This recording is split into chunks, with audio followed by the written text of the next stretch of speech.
y'all. Welcome back to the How Do We Get Here podcast, the podcast for all of you dreamers out there. Listen, if you are tired of playing with your potential and playing with God, okay, this is the place for you. We talk all things Jesus, we talk all things purpose, but most importantly, we talk about taking the limits not only off of ourselves, but most importantly, taking the limits off of God. What's up, folks? I'm your girl Lex. I'm your girl Jas. And welcome. So this episode, we are going to be we both recently just took a huge jump. And so we're gonna be talking about what do you do when God tells you to jump?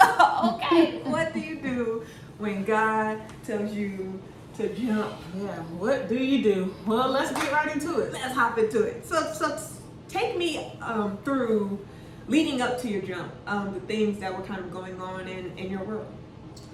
Well, what led up to my jump was an event that happened at my previous job, where basically I found out randomly that my position was getting cut. And essentially I felt like I was being forced to go into another position that I just didn't want to do. So I had two options. I either was gonna, step out on faith and leave that job and do what I can to prepare to step into full-time entrepreneurship, or I was just going to accept that position that I didn't want to do. So it was a lot of things going through my mind. It was a lot of emotions that I felt. I felt very kind of back into initially I felt back into a corner. I just felt, very disappointed at the way that things were handled, as far as the situation was handled. But then the more that I kind of sat with myself, talked with God, my perspective started to change to, okay, so what lesson can I learn from this? Where is this trying to take me? So I guess you can say I started to try to find the good in the situation. But initially it didn't start out that way. Which you knew because you saw it on girl, y'all had to talk her off the cliff. Matter of fact, I was ready to go off the cliff with her. At that point, I was like, "What you need? Like, I'll be whichever you need, therapist Lex, or you need we gonna cut some out, Lex." Yeah, it was actually to the point where my emotions was all over the place. And I know one day Alexa was just like, "You want to go to Wendy's?" The middle of the work day, yeah. So we went to Wendy's for lunch break and just kind of talked about it over lunch. I would just really begin to get my emotions together. Like I said, I spent some quiet time alone with myself, with God, and just approach it in a different way. Like, okay, Jasmine, yeah, it's not right, it's inconvenient, but what is this trying to teach you? What good can come out of this situation? And I just felt like it was my opportunity to take that jump of faith that I've been talking about, because I had already planned on making a transition out of my previous job anyway. So I started to look at it as, a way to go ahead and transition into full-time entrepreneurship. Yeah, I hear that. So did you figure out any lessons? You said you were asking yourself, what type of lessons is this situation trying to teach me? You figured out any? Got any insight yet? What lessons did it try to teach me? Honestly, the biggest lesson is, I know it sounds cliche, but to trust God. Because I'm really just out here on faith. I feel like if I can say any lessons that I took away from that, was to definitely trust God and trust where He's trying to lead me and trying to take me. So I feel that. Is that a hard lesson? Definitely a hard lesson because it's uncomfortable. It's very uncomfortable, but yeah. That's my biggest takeaway, I would say. Okay, I can dig that. I feel that. I'm kind of there too. For me, my story leading up to my jump was a little different. Another shameless plug. So I created an online course called Planet to Blossom Academy. Worked really hard. Worked really hard. It was almost like working 2 full-time jobs. Like it was wild. It was wild.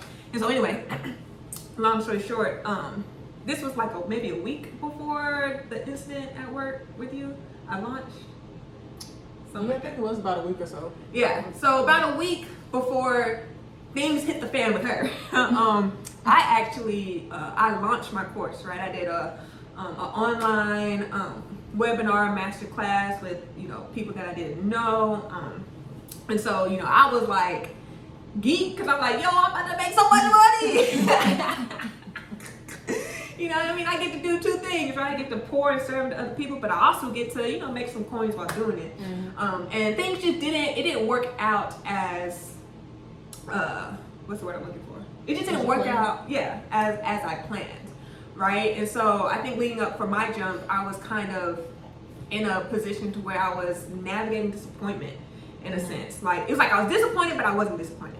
Like, I was disappointed because I had in my mind that when I left that job that it would be because, my entrepreneur stuff was up and booming, and you know what I'm saying? And, I can take my time before I, go back to therapy, or I can start my own practice, and you know how we have these plans. Right. So I was disappointed because it didn't happen like that, but also on the other end, it's like God used that webinar to validate my message. So I knew that I had a message. I know that, the coinage is going to come. And so I think for me, leading up to my jump, that's kind of where I was at, where I was really recalculating in a sense. Because I knew I was about to leave that job. Okay, Either way, I was definitely not that guy. But I think what life looked like for me after leaving that job, I had to reevaluate. Thank you. My brain's not working today. Reevaluate. Yeah.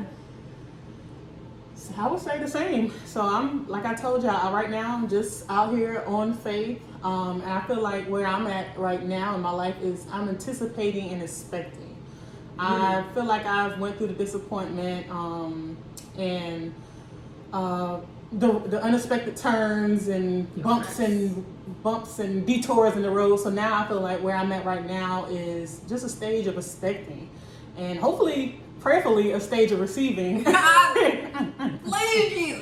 So I definitely feel like where I am right now is basically like a stage where I feel like I'm about to start getting answers to some of the questions that I had maybe I would say over the last year to last few months ago.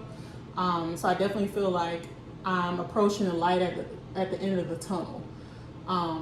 Because right now, faith is all I have. Like, I'm gonna be honest with y'all, I don't have a plan B right now. My plan B is for my plan A to work. So I'm in grind mode, I'm in hustle mode right now. Like I was saying, after taking that jump of leaving my full-time job, I decided to jump right into a full-time entrepreneurship. So I am still in the process of launching my credit restoration business. And so we out here.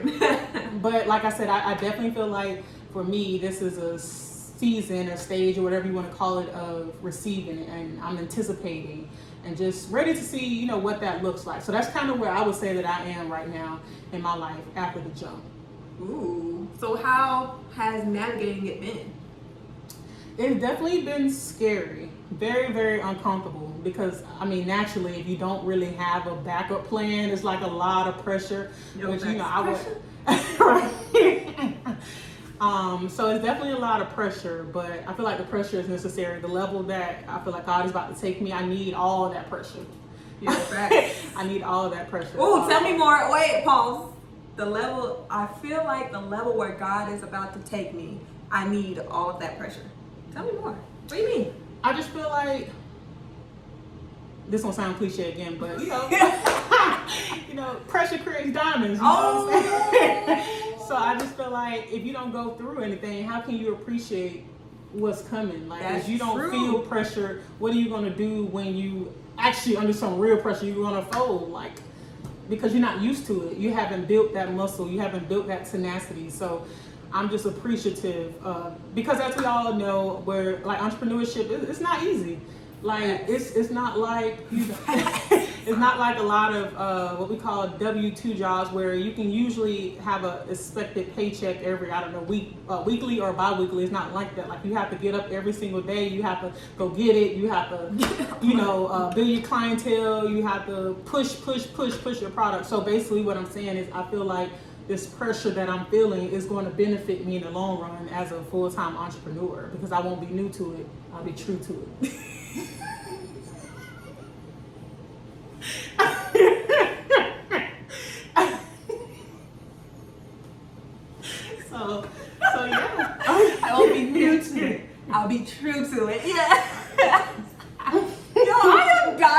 what threw me off. She always throws me off on these episodes when we recorded. There's always something that she gonna say that I am not prepared for. Like, she's so goofy. Anyway.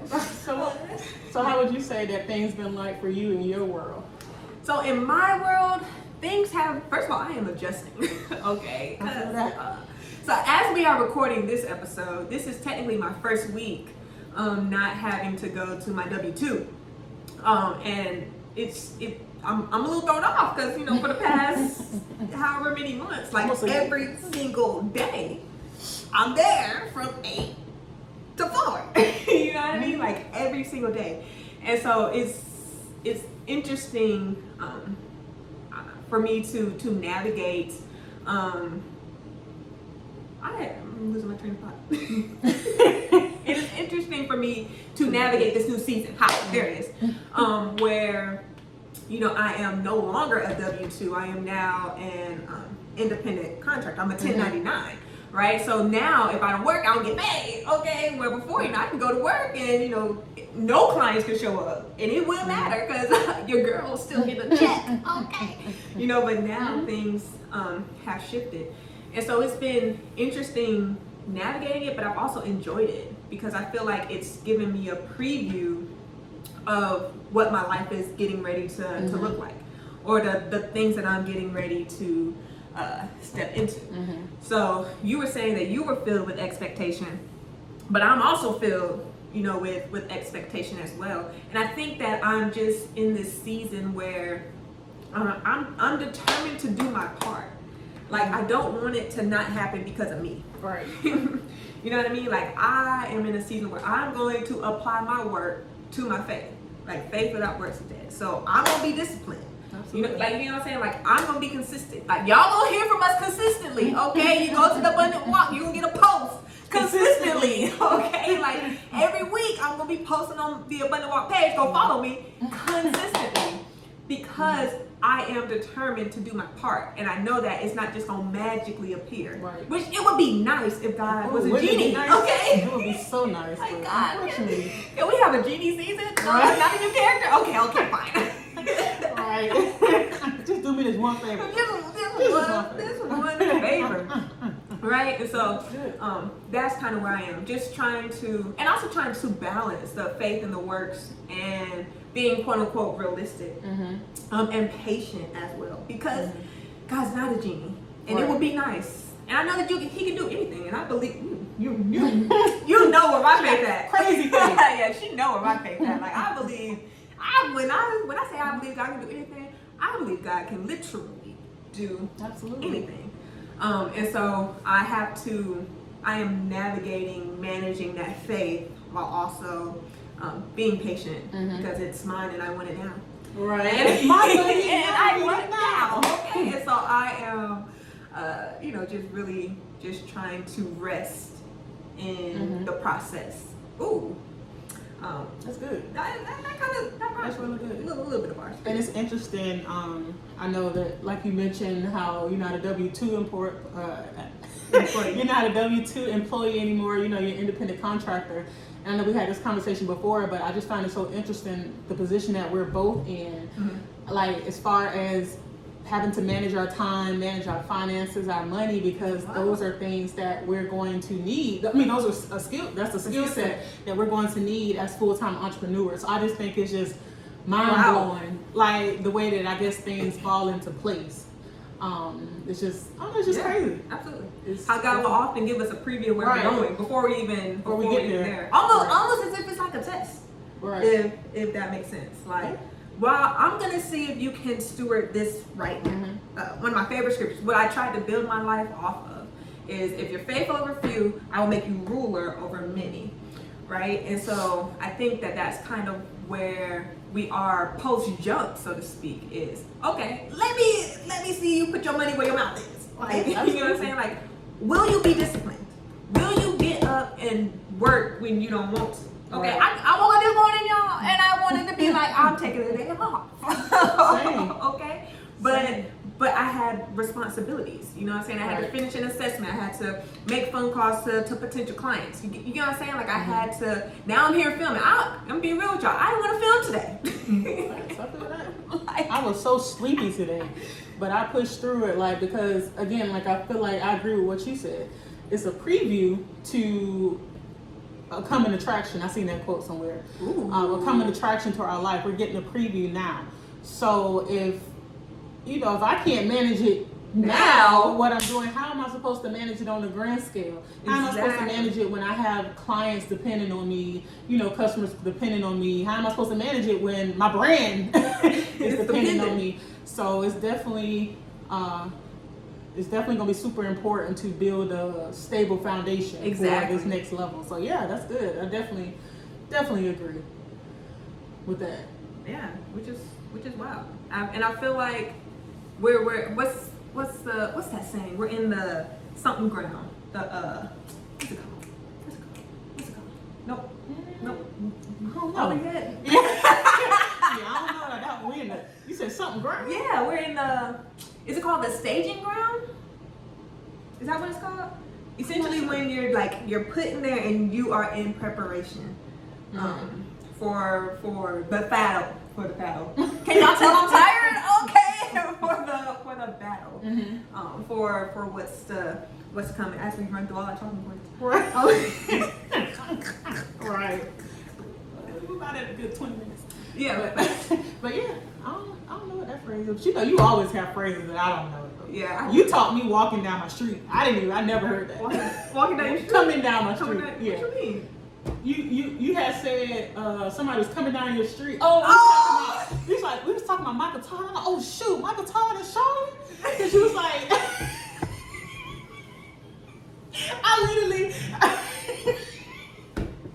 I did not know like what that meant. Like he coming down my street and then he's stepping on my toes. She's like, oh shoot, he's Charlotte. I'm like, no. Yeah, so I said no. Sometimes I would say 90% of the time we be on the same page, but sometimes. But when we're not on the same page, we are not on the same page. So I want to go back because we still got some time. How did you muster up the courage to jump? How did I muster up the courage to jump? Honestly, deciding which heart I was going to choose, because it was going to be hard either way. It was going to be hard staying in my comfort zone, living a life of mediocrity at a toxic job that I hated. Yeah, that part. It was going to be hard doing that, and it was also going to be hard to jump and trust God and trust that my vision isn't hocus pocus, that I'm not tripping. This vision that he planted in my head is actually from God. So basically just deciding which heart I was going to choose. And I decided to choose the heart that requires me to be uncomfortable, but also trust God and potentially be taken to a level that I probably never even imagined. It just made sense to me to, at least if I'm gonna be uncomfortable, it need to be some type of benefit to it. Bro, because the other alternative, there was no benefit. Yeah. The only benefit for me was a steady paycheck. Emphasis on the quotation mark. Right. The false security. Right, false security. And I put it in question marks because my previous job wasn't that stable. So I said all that to say, like, it was gonna be hard either way. Yeah. So I decided to. So you decided to choose your heart. The heart that had a potential benefit with it. Exactly. And yeah, it made sense to me. Yeah, it makes sense to me. Right. Because I'm choosing my heart too. Like, I mean, what do we have to lose? Literally nothing. What you gotta lose? I'll wait. I'll wait for an answer. What do you have to lose? Right. Like, literally. What's the worst thing that could happen? Answer. What's the worst thing that could happen for you? The worst thing that can happen, and I wouldn't even consider it worse, I would just say failing. I can't lie, I have a deep fear of failing. But, I understand it's a part of the process. But honestly, I can't think of anything that I would consider being worse than failing. Like, just So essentially, the worst thing that could happen, you would go be a W-2 again. Right. And then I would still, even if I had to, worst case scenario, had to go back and be a W-2, honestly, I would still pursue some form of entrepreneurship because I know for a fact that the vision that's been placed inside of my mind. I know for a fact being an entrepreneur a business owner is what I was born to do. I have no doubt in my mind about that. So really, when you put it in that perspective, it's really not the worst thing because it's not like, I feel like for me, I would never give up on my vision. Yeah. You know, ooh, that's nasty. Yeah, I would never give up because like we say all the time, like I don't think I could live with not knowing. Yo, fast. Not knowing, you know, what my full potential really is, not knowing what else God could have had for me. So that's another 10 minutes. Because I'm about to do another shameless plug. And one of my blog posts, I think it was the one when God says jump. Mm-hmm. I wrote in there, kind of like a mic drop, just kind of a reflective moment, like, what is worse? Like, imagine what it would be like to die and go to heaven and to look God in the face, and God is looking you in the face and saying, my son or my daughter, if only you would have trusted me, if only you would have jumped, if only you would have written the book, did the song, start the podcast, start the blog, whatever it is, start the business, whatever it is that God is placing in your heart to do. If only you would have trusted me to start, I would have radically changed your life. I definitely can't imagine. Even listen to it while my eyes getting watery. I really couldn't imagine because somebody like me, I ask God like, hey, can I get another chance? Like, can I do it over? Even though he'd be like, no. But still, my point is like, I can't fathom. So wow, that's powerful. Yo, that's thanks. deep. Yeah. Like, what are you giving up by staying comfortable? What is your comfortability, is that a word? Mm-hmm. Robbing you of? I got questions. All right, I'm getting mad. Let me calm down. Like, this is my jam. I'm getting really mad just thinking about it. Yeah. Like, what is your comfortability robbing you of? What promises has God given you that your comfortability is robbing you of? Right. And what's crazy, I feel like as humans, because we can't see it in our little bitty itty 3-pound brain, we put God in this box. Most people tend to put God in this box because we can't see how something can happen or it can be done. We tend to, I guess, what's the word? Portray that on God. That's not the word. Ooh, I get what you're saying. Yeah. We tend to, I guess, view God in that way as well. Like, well, we can't figure it out, so ain't that gonna happen. So we tend to put him in a box. But I love Steve Harvey, and I remember watching a video of his one time, and he basically just said that we as humans got to learn how to stay out of the how-to part. The how-to part is none of our business. And it came from me, because I be all up in the how-to. Like, I be calculating, pulling out my calculator, even now. Like, no thanks. Alright, these my monthly expenses. Right. Even now, like even just yesterday, the other day, I had to force myself to put my phone up because I was getting so caught up in because I told y'all I don't have a backup plan right now. I'm just out here trying to build my foundation for my business. So I found myself on my phone like, okay, I'm gonna need this many clients charging this amount to make sure my bills are covered. I'm gonna need this many clients charging this many amount to make sure I can do this or do that. And it's just like, I feel like when we do that, we get way too caught up in the how-to, and as soon as we can't see how something can happen, how we gonna get the clients? How we gonna get the clients? And we just throw our hands up and say, "Oh, well, I guess it wasn't meant to be. I guess it wasn't God's will." Yeah. Oh, that's a good one. We do that all the time. So yeah. That's wild. I guess I just throw our hands up and say, I guess it was. And I know God will be sitting up there like, right, bro. Like, I'm G-O-D all caps. Like, that's like my favorite thing to say. Like, God is G-O-D all caps. Literally the creator of everything. Right. 6 things. six days. Right. So yeah. Like, and you really think, and we can't change our life in 6 weeks, 6 months, 6 years. But